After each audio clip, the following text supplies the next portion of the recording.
Hello bachcho, let's read out the question first. The slits in Young's double slit experiment have equal widths and the source is placed symmetrically relative to the slits. The intensity at the central fringes is I naught. If one of the slits is closed, the intensity at this point will be. So देखिए question में क्या बोल रहा है. So Young's double slit experiment की बात हो रही है. So देखिए यंग्स डबल स्लिट एक्सपेरिमेंट में इस तरीके से दो स्लिट्स होती है.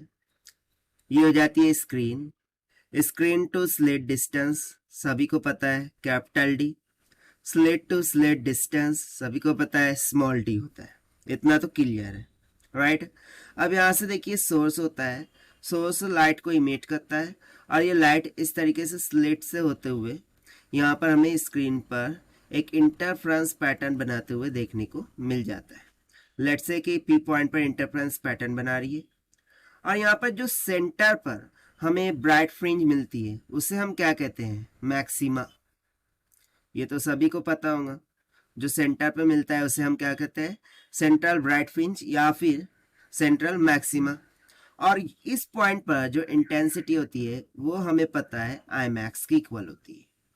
सो यही तो बोलने का मीनिंग है यहाँ पर कि इनिशियली जो इंटेंसिटी एट द सेंटर मिल रही थी यानी कि आई मैक्स वो आई नॉट के बराबर मिल रही थी. अब हमने क्या किया कि एक स्लेट को ढक दिया, कवर कर दिया, क्लोज कर दिया. सो इंटेंसिटी एट दैट पॉइंट यानी कि इस मिड पॉइंट पर क्या आएगी वो निकालना है. तो चलिए देख लेते हैं सोल्यूशन से. But before of its let's talk about the key concept which we are going to use here for this question. So देखिए यहाँ पर हमें तो ये तो पता चल गया कि सेंटर पर इंटेंसिटी मिल रही है वो तो मैक्स ही होती है, आई मैक्स ही होती है. ठीक है ना. वो क्या होती है, आई मैक्सिमम ही होती है. सो हम सिंपली आई मैक्सिमम का फॉर्मूला यूज कर लेंगे कि I max is equals to क्या होता है, अंडर रूट में I one plus under root में आई टू का होल स्क्वायर के बराबर. अब आई वन आई टू क्या है, सो इन दो स्लेट से निकलने वाली जो लाइट है उनकी इंटेंसिटीज है. ठीक, यहाँ पर होंगी आई वन, ये होंगी I two. So basically I one and I two ये इक्वल होंगी. सो उसे हम मान लेते हैं यहाँ पर कुछ आई के बराबर. ठीक.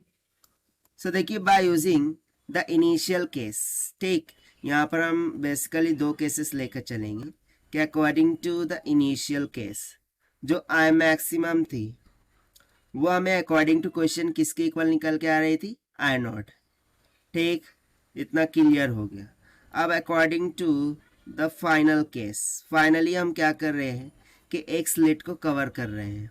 सो यहाँ से मैं सपोज करता हूँ कि सेकंड वाली स्लिट को हम क्लोज कर दिया. So I two is equals to क्या होगा, ज़ीरो, और I one is equals to I ही रहेगा. सो अब हम आई मैक्स का फॉर्मूला लगाते हैं कि I maximum will be equals to under root में आई वन तो आई हो गया plus under root of I two कितना हो गया, ज़ीरो का होल स्क्वायर. सो ये तो सिंपली किसके बराबर आ गया, root square cancel will comes out equals to I. So यहाँ से हमें आई मैक्स कितना मिल गया, आई के बराबर. ठीक, इतना क्लियर हो गया. बट सी जो इनिशियल केस में हमें आई मैक्स गिवन था वो उसकी वैल्यू भी तो हमें फाइंड आउट करनी होगी. सो देखिए हम आई मैक्स का फॉर्मूला यहाँ पर लगा देते हैं. ठीक है. So I maximum will be equals to I one कितना था, आई के बराबर. सो ये हो जाएगा under root of I plus under root of I का whole square. So this will become two times of under root of I का whole square will comes out equals to 4i. So ये I है हमारे पास I max की value जो कि equal है आई not की इक्वल, यानी कि 4i किसके बराबर हो जाएगा, आई नॉट के बराबर. अब यहाँ से हमें आई की वैल्यू निकालनी है, राइट, इनिशियल केस से. सो आई इज इक्वल्स टू क्या आ जाएगा, आई नॉट डिवाइडेड बाय 4. और इस वैल्यू को हमें लेट से ये इक्वेशन 2 थी और ये इक्वेशन 1 थी. सो इक्वेशन 2 में सब्स्टिट्यूट करना है. सो इक्वेशन 2 में सब्स्टिट्यूट करने पर that is put in second we get the final I maximum. क्या, final I maximum.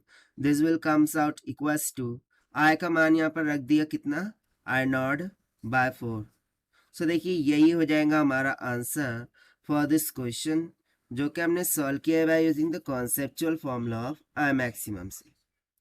Now if you see this complete question on to the other sides, so उसमें resultant intensity का formula से भी किया गया है, so that is also correct, क्योंकि बाद में उसने phi को 0 बता करके I maximum ही किया है, so that was also correct, but यहाँ पर हमने directly I max का फॉर्मूला यूज किया है, so this is also correct. Okay, so this is the required solution. Now let us take the option.